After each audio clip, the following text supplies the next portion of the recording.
Hi, welcome to the podcast for the Center for Teaching and Assessment of Learning. My name is Rose Muravchick. I'm the Assistant Director over in CTAL, and I'm here today to interview one of my colleagues, Naomi Nash, who is the Director of the Blue Hen Success Collaborative. Welcome, Naomi. Hi, thank you. So we had a recent First Friday Roundtable where we had our attendees get an overview of what the Blue Hen Success Collaborative can do for our advisors. And this is a really powerful tool. We had a lot of excited questions. So I wanted to get started asking you, Naomi, what's one thing that you really want our faculty and staff advisors to know about this tool? Well, thank you. It's hard to come up with one thing because, as you mentioned, it's such a dynamic system and a very powerful tool. It can do a lot to help support our students, for our faculty and staff to work with. But I think, if anything, it's to understand that this isn't just a 27 system to log into. It's not designed to make their lives more complicated or to be yet another platform to work in. It's truly designed to help them be more efficient and effective in the work that they do as advisors and as faculty and staff to support our students.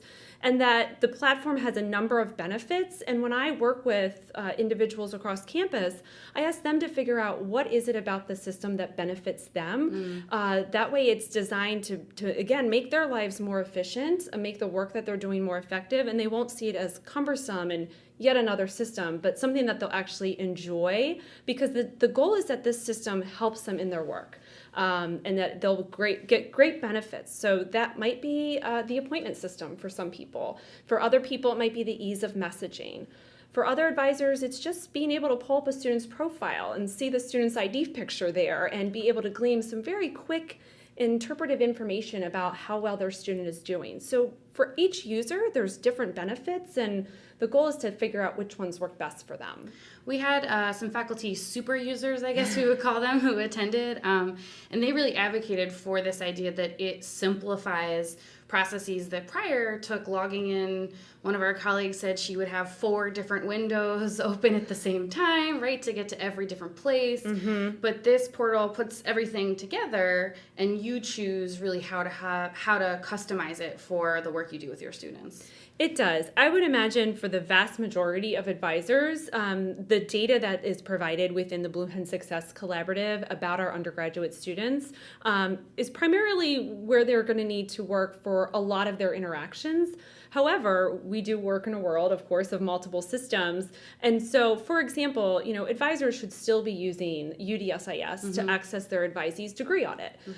So we have made ways to easily link them directly into their advisee's UDSIS center to be able to get that degree audit information. And so while we might have a world of multiple systems, the ability to be able to be on one student's record and then navigate to the other resources you need for that student easily in a seamless manner, I think is another great benefit to the system. So in case you aren't familiar with what the Blue Hen Success Collaborative tool is, it is an advising platform, and it recently now rolled out to all of the advisors on campus. Yes, so it is an advisement student support platform. It recently rolled out to all faculty and staff. Right now we have undergraduate student data within the system. So for advisors or faculty who work primarily with graduate students, this doesn't yet serve a need for them. But for all undergraduate support staff, faculty, and staff advisors, they now have access to the system as of September 18th and can log in to be able to support their students and review their academic profiles and connect them to resources as appropriately on campus. So that leads directly into my next question, which is, what are some of the different campus services that you can refer students to by using this advisement tool? Sure. We've had a number of offices join what we're calling the Blue Hen Success Coordinated Care Network. Another acronym. Another acronym, right? But we really are thinking of this as a care network. We're such a large institution. We're so decentralized. How can we connect our students proactively to the services that they need? And so, a faculty or staff working with a student can click on a link called Issue an Alert. And that's really a student referral link. And from that link, there's a drop down that lets them know of all the on-campus offices that are right now so far in that Blue Hen Success Care Network. And so, if they're working with an advisee and that advisee explains that they have, a financial hold on their account and they can't register for classes, they can select student financial services and proactively connect them to that office. Well, we might hope that the student walks across campus to that office. If they don't, or even if they do, Student Financial Services now in this case will proactively reach out to that student, try to assist them with their issue, and then close the case. And what that does is really closes the loop so that the advisor who issued that referral gets something back that lets them know, oh, okay, I've done my part to help this student, and the right office has gotten involved and has proactively connected with that student. That's great, because sometimes managing some of those just email conversation gets really unwieldy for our faculty, particularly if you have a lot of advisees and you've tried to connect them to the right place and you're pretty sure you got the right person, and then you never hear about it. You never hear about it, and that's really that closing the loop. So some of our most common referral areas would certainly be to Student Financial Services, Career Services, the Office of Disability Support Services, the Office of Academic Enrichment. They do academic intakes if a student needs sort of academic support. So we have a number of areas in there that we're continuing to expand that network as we continue. That's great. I think that, as you said, closing that case, closing the loop together is a really unique new feature for faculty, which gives you a little more peace of mind when you have so many conversations with so many students that you're putting them in the right place.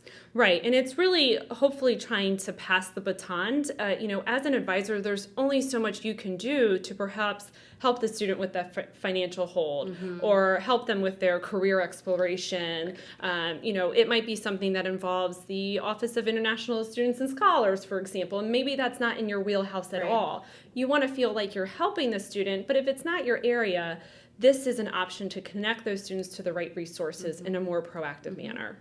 So one of the really unique and exciting features of the Blue Hen Success Collaborative is this little color-coded marker that goes, so for example, you have a meeting with a student, you pull up their page, their information, you'll see a little marker that will give you a sense of the intervention level perhaps necessary for that student. So is it red, yellow, green? Is that the color coding? Yes, there's red, level, green, and those align with low, moderate, and high in terms of recommended advisor intervention. Okay, so one of the questions we did get from our faculty group at our roundtable was, what is some of the data and the factors that go into determining that yellow, green, red kind of designation? Sure, it's a great question. The predictive model has actually so many factors going into it. Everything from academic and demographic backgrounds, so from pre-college information, what high school did the student attend, incoming test scores, if they reported those, incoming GPA, other factors such as that, were they a transfer admit? But then what really can impact the model is if their academic performance here at UD. How many credits are they attempting in a semester? How many of those credits are they completing within that semester? What is their amount of D, F, or W grades? And so that kind of continues to go into their model. And so over time, as their academics increase or decrease, hopefully increase, their predictive model will adjust to that high or moderate or low score. So we do have a handout that can better explain a little bit into how to use the model, how not to use the model, and some of those factors that are going into the model. How many transfer credits are they bringing in? Other things like that historically over time has been an indicator of how likely that student is to graduate. Okay, so that's really the key, and part of what this tool is helping the entire campus to do is try and bring up our four-year graduation rates, of course, trying to keep our eye on the prize there. That's right. But it is true, you say that this is it's a tool, it's some information, but it's not going to be in any way a substitute for those individual conversations that you have with your students. And sometimes they might have a marker that says moderate, and it might be for one thing. Maybe they, as you said, it could be transfer credits, it could be they attempted a very difficult course and withdrew. It's an analytic. It's not necessarily an answer. Absolutely. I would never recommend using the predictive model or that information, red, yellow, green, on its own. Advisors really need to be looking at the whole picture and looking at their students' academic history, academic patterns, the courses that they're taking, Are those the right courses for their degree progress?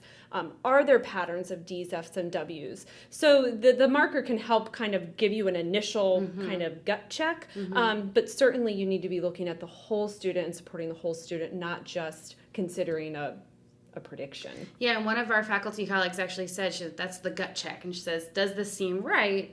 Yes. Okay. Does it seem maybe not right? Okay. Maybe that this isn't relevant for the conversation I'm having with the student today. For sure. I think it's important to keep in mind that it's looking at historically, have common students persisted to the degree? So sometimes you'll see a student who has a high risk, but they're a 3.8 student, and you go, wait, this isn't making any sense. Right. Well, a great example is our older adult returning population. You know, they're sometimes some of our most stellar academic students, but if they're returning at 55, historically, have they always wanted to persist to the degree? I see. They might have had other family intervention, other things going on in life that doesn't mean they weren't strong academically. Right. It just might have meant they didn't persist to the degree. And Right. so I think it's important to keep all of that in mind and know that we're here to support the entire student and that this is just another talking point, another tool. So if any of our faculty colleagues want more support with learning how to use this, where should they go to get more information about the Blue Hen Success Collaborative? Sure. Well, we have a website, /Blue Hen Success. And on that website is where they would go, first and foremost, to log in. They will see a success login button that is using their UD-CAS login information, two-factor authentication. It's the same login, so someone doesn't have to learn yet another password. That's great. I advertise their upcoming workshops, although what I often find is that actually meeting within small groups or going to individual departments is a better way for me to target. So I'm more than happy to schedule and partner with departments to come and work with them directly. But then also there is a page on that for resources. And if they go to the resources page, that's where they'll see lots of resources available to them about different topics. So for example, the top 10 takeaways from a student profile, how to sync your calendar, information about the appointment scheduling system. So I would recommend first doing some kind of workshop or training, or whether that's one-on-one or in a group session, and then using those resources to support them as they dive deeper into the tool. Well, thank you so much for joining us, Naomi. Sure. Thank you also for listening to this podcast. Please always remember to visit our webpage, ctal.udel.edu, for all of our upcoming events and all the rest of our podcasts on other teaching and advising related topics. Thanks very much. Thank you.